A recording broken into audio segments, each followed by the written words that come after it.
Muscle contraction is the activation of tension generating sites within muscle fibers.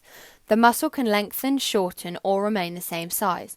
When talking about the muscular system, contraction means muscle fibers generating tension with the help of motor neurons. Voluntary muscle contraction is controlled by the central nervous system.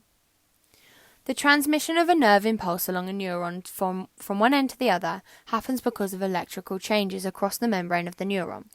The signal travels along the neuron in response to a stimulus. For example, your brain wanting to kick a ball in football and your feet having the ability to kick it. There are three main pathways that the electrical signal can travel down. These are the central nervous system, which leads from your brain to the base of your spinal cord, your peripheral nerves, which are also in your brain and spinal cord, but include all other nervous system tissue, and the autonomic nervous system, which is the nerves from your spinal cord to your vital organs. The neuromuscular junction is the area where the nerve ending connects to a skeletal muscle fiber. As you can see in the diagram, there are several neuromuscular junctions connected to every muscle fiber. The connection between them is known as a chemical synapse. This area is highly important as it's where the impulses from the motor neuron travel to that allows the muscle to contract. The sliding filament theory is how we can explain the process muscles go through in order to contract. To start the contraction process, the brain spots a stimulus. For example, in a game of football, if the ball is past you and you need to kick it to another player. The brain detects this and sends an impulse down the central nervous system where it is picked up by a motor neuron. These are the molecular mechanisms of muscle contraction. The impulse moves by saltatory conduction along the motor neuron. If the motor neuron is covered by a myelin sheath, the impulse travels quicker as they are insulating. The impulse then reaches the nerve ending, which connects to a muscle fiber. This joining is also known as a motor unit.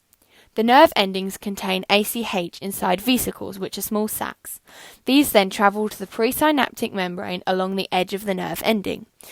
They then reach the neuromuscular junction, where the ACH is released across the synaptic membrane.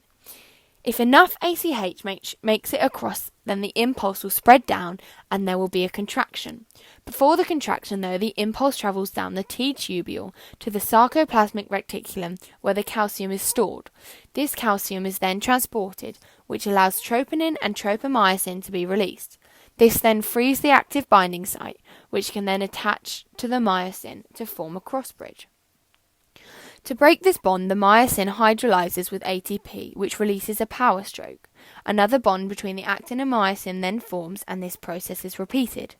As these bonds are made and broken, it shortens the Z-lines as they get closer together. When the impulse stops, then no more calcium is released, so the troponin and tropomyosin go back to their resting state, covering the ABS, and then the process is over. There are three main types of muscle contraction. These are isometric, eccentric, and concentric. Muscles need to contract in order to move, and these different types allow them to move in different ways. Isometric contraction is where the muscle is held at a fixed length. It is neither lengthened or shortened. It is when there is a muscular contraction, but there is no movement because the weight and gravity is equal to the contractional force. For example, during the plank, the body is held in a static movement, where the force from gravity is equal and opposite to the force that your muscles are supplying. To move the muscle, there has to be a greater upward than downward force. When muscles contract eccentrically, their downward force is greater than their upward force. The muscle at this stage is lengthening. For example, when lowering yourself down after completing a pull-up, your muscles are contracting eccentrically to lower you down to the ground. The slower you do this, the more control you have over your muscles. On the other hand, our muscles can contract concentrically, which means that the upward force is greater than that of the downward force. At this stage, the muscle would be shortening. Using the pull-up example, when you pull yourself upwards, your biceps brachii contract concentrically by shortening and generating a force. Thank you for listening to my PowerPoint. I've left the references on the end, and I hope this was okay. Thank you very much.